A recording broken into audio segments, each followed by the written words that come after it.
Clock ticking for railroad strike. The deadline is looming for President Joe Biden to intervene and keep 115,000 railroad workers from going on strike and disrupting deliveries of cars, crops, containers of imported goods and countless other products and raw materials.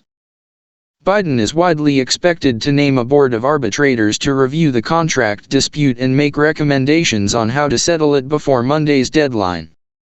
Once he does that, any strike or lockout will be delayed 60 days under the federal law that governs railroad contract talks.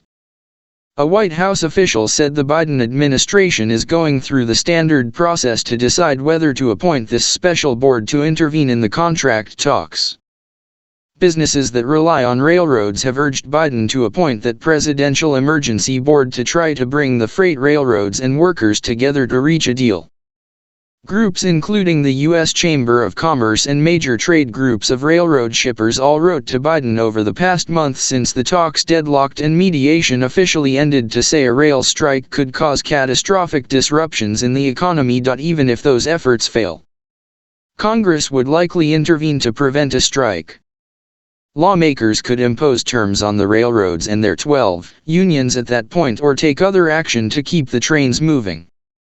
The National Carriers Conference Committee that represents Union Pacific, BNSF, CSX, Norfolk Southern, Kansas City Southern and other railroads said it believes the wage increases railroads are offering are fair based on other recent major labor agreements. But the unions say none of the offers so far do enough to offset inflation or reflect the current worker shortages. Plus, the railroads want workers to pay more of their health insurance costs, which the unions say would eat up most, if not all, of the proposed raises. NCCC Chairman Brendan Brannon said the railroads are disappointed a deal hasn't been reached yet, but they're hopeful the presidential board will help.